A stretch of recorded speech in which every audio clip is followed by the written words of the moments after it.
एक Italian village में दो कजिन रहते थे, पाब्लो और ब्रूनो। दोनों बहुत ही बड़े सपने देखते थे और विलेज के सबसे अमीर आदमी बनना चाहते थे। पाब्लो और ब्रूनो बहुत ही हार्ड वर्किंग और समझदार भी थे। उन्हें बस एक अपॉर्चुनिटी की तलाश थी और एक दिन उन्हें वो अपॉर्चुनिटी मिल भी गई। उस विलेज को दो लोगों की जरूरत थी जो पास की रिवर से पानी भरकर ला सके, और ये काम पाब्लो और ब्रूनो को दिया गया। गांव वाले उन्हें एक बकेट पानी के लिए एक पेनी पे करते थे। ब्रूनो को लगता था कि मेरा सपना पूरा होने वाला है, लेकिन पाब्लो अभी भी थोड़ा कंफ्यूज था। उन हैवी बकेट्स को उठाने की वजह से पाब्लो के हाथ बहुत ही दर्द करने लगे थे।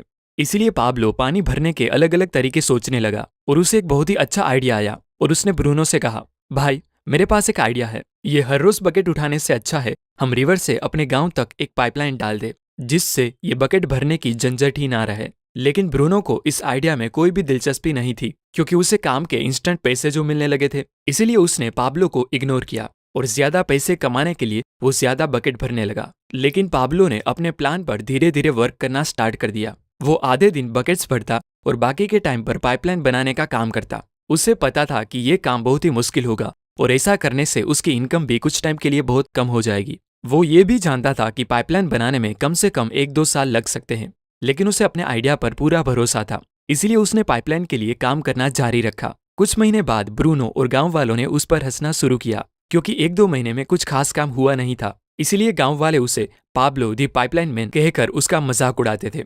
और दूसरी तरफ बकेट भरने वाले ब्रूनो की इनकम डबल हो चुकी थी। वो बड़ा घर खरीद चुका था, उसकी लाइफस्टाइल बदल चुकी थी। अब वो नई नई चीजें खरीदता था, जिसकी वजह से गांव वाले उसे मिस्टर ब्रूनो कहकर बुलाते थे। ब्रूनो जब वीकेंड्स पर मजे करता तब भी पाब्लो पाइपलाइन के लिए खुदाई का काम करता था। पाब्लो का काम बहुत ही मुश्किल था, इसीलिए वो हमेशा अपने आप को रिमाइंडर देता कि आज के सेक्रीफाइस की वजह से ही उसका कल का ड्रीम पूरा होगा। पाब्लो को पता था कि शॉर्ट टर्म का पेन लॉन्ग टर्म का गेन होता है, इसीलिए वो डे बाय डे पाइपलाइन बिछाने का काम करता रहा।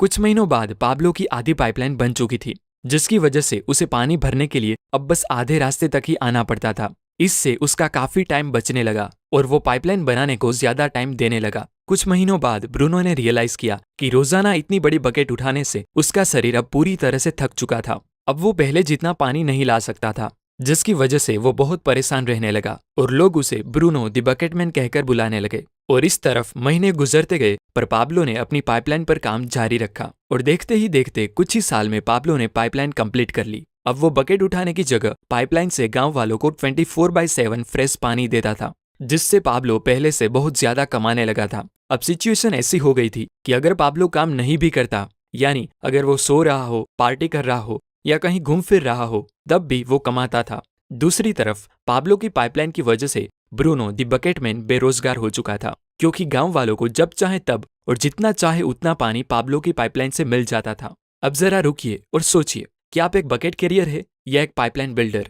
कि आपको पैसे कमाने के लिए ब्रूनो द बकेटमैन की तरह हर दिन काम पर जाना पड़ता है, या आप पाब्लो द पाइपलाइन मैन की तरह कुछ टाइम के लिए बहुत मेहनत से काम करना पसंद करोगे, जिससे जब आप सो रहे हो तब भी आपको पैसे मिलते रहे। इस बकेट कैरिंग वर्ल्ड में हमें यही सिखाया जाता है कि अगर आपको ज्यादा पैसे कमाने हैं तो आपको ज्यादा मेहनत करनी पड़ेगी, ज्यादा बकेट्स उठानी पड़ेगी, अपने टाइम को ज्यादा से ज्यादा ट्रेड करना होगा, जो सच नहीं है। ऑथर कहते हैं कि अगर आपको रिच दिखना है तो आपकी जितनी भी इनकम हो उसे खर्च कर दो और आप रिच इंसान दिखोगे। लेकिन अगर आप वेल्दी होकर फाइनेंशियल फ्रीडम पाना चाहते हो तो अपने पैसों को सेव करना स्टार्ट कर दो, क्योंकि वेल्थ वो पैसा होता है जो कभी स्पेंड नहीं किया जाता। आप किसी भी इंसान को देखकर ये नहीं बता सकते कि वो वेल्दी है या नहीं, क्योंकि वेल्थ हिडन होती है।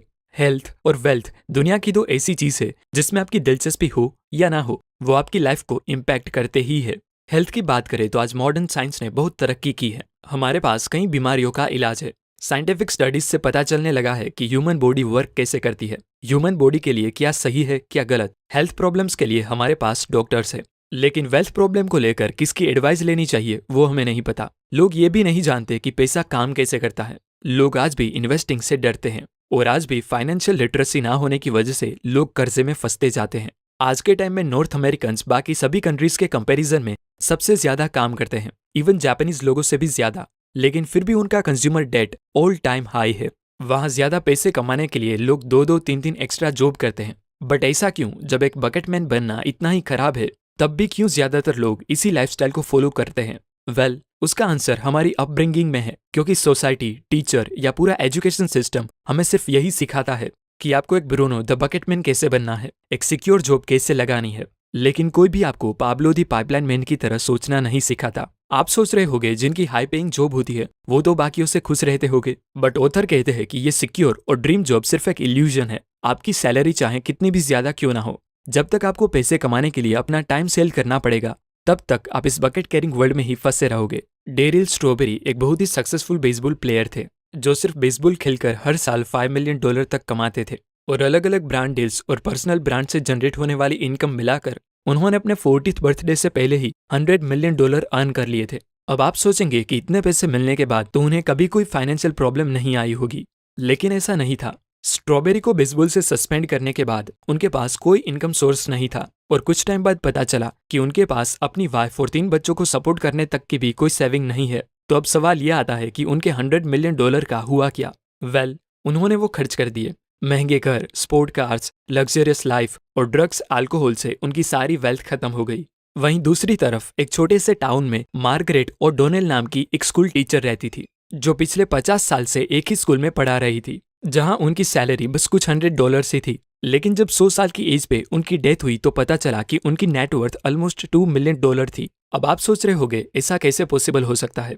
इतनी लो इनकम वाली एक औरत कैसे एक मिलियनर बन सकती है? आइडिया बहुत ही सिंपल है। मार्गरेट अपनी लो पेइंग जॉब में भले ही छोटी बकेट्स कैरी कर रही थी, बट साथ वो हर मंथ कंसिस्टेंटली अपनी थोड़ी सी इनकम का कुछ अमाउंट स्टॉक्स में इन्वेस्ट करती थी, जिससे उनकी एक लॉन्ग टर्म पाइपलाइन बिल्ड हो रही थी। वहीं डेरिल स्ट्रॉबेरी ने बड़ी बड़ी बकेट्स कैरी करके मिलियंस ऑफ डॉलर में अर्न करने के बाद भी अपनी पाइपलाइन बिल्ड करने के बारे में कभी नहीं सोचा। लोगों की लाइफस्टाइल, उनकी इनकम, हेल्थ, एजुकेशन जैसी कई अलग अलग चीजों पर रिसर्च करने के बाद साइकोलॉजिस्ट को पता चला है कि सबसे ज्यादा खुश वो लोग थे जो अपनी लाइफ खुद कंट्रोल कर रहे थे। कहते हैं मनी डजंट बाय हैप्पीनेस, जो सच भी है कि आपकी खुशी पैसों पर डिपेंड नहीं करती पर उससे मिलने वाले फ्रीडम पर डिपेंड करती है। 1440 से पहले जितनी भी बुक्स लिखी जाती थी उन्हें हाथ से लिखा जाता था। 1 घंटे के रिजल्ट के लिए इंसानों को पूरे 1 घंटे के लिए काम करना पड़ता था और एक बुक को पब्लिश करने में सालों लग जाते थे। लेकिन फिर गुटेनबर्ग ने दुनिया का सबसे पहला प्रिंटिंग प्रेस बनाया और 100 घंटे का काम मशीन के लेवरेज से सिर्फ 1 घंटे में पूरा हो जाता था। इसी तरह कंपनीज के सीईओ अपने काम के लिए एम्प्लॉइज को हायर करके उनके टाइम का लेवरेज लेते हैं। मान लीजिए आपको एक रेस्टोरेंट ओपन करना है तो आप एक डिश वॉशर, वेटर और शेफ का काम अकेले नहीं कर सकते। आप एक टाइम पर एक ही काम कर सकते हो, लेकिन जब आप एम्प्लॉइज को हायर करते हो तब आप उनके टाइम का लेवरेज लेते हो, जिससे एक ही टाइम पर आपके कई सारे काम हो रहे होते हैं। और आज हमारे पास लेवरेजिंग का सबसे बेस्ट टूल है इंटरनेट। आज के टाइम पे पाइपलाइन बिल्ड करने के लिए आपको रिवर से पानी लाने की जरूरत नहीं है। आप घर बैठे बैठे जब चाहे तब काम करके इंटरनेट की हेल्प से अपनी पाइपलाइन बिल्ड कर सकते हो। यहाँ आप कंटेंट क्रिएट करके करोड़ों लोगों तक अपनी बात पहुंचा सकते हो। आप अपना खुद का ई-कॉमर्स स्टोर बिल्ड कर सकते हो जो बिना आपके इन्वॉल्व हुए 24/7 ओपन रहेगा, जहां कस्टमर्स कभी भी आपकी वेबसाइट पर आकर आपके प्रोडक्ट्स खरीद सकते हैं। इसे ऑथर ई पाइपलाइन कहते हैं, जो 21st सेंचुरी की सबसे बेस्ट पाइपलाइन है। अब आप चाहे सो रहे हो या वैकेशन पर हो, ये पाइपलाइन आपके लिए पैसे जनरेट करती रहेगी। आप मानो या ना मानो पर इंटरनेट 21st सेंचुरी की सबसे बेस्ट पाइपलाइन है। इसीलिए दोस्तों ये सारी बुक समरीज को मैंने आपके लिए ऑडियो में कन्वर्ट कर दिया है, जो आप एप्पल पॉडकास्ट, गूगल पॉडकास्ट और स्पॉटिफाई जैसे किसी भी पॉडकास्ट प्लेयर पर सुन सकते हो। आपको याद रखना है तो सिर्फ मेरा नाम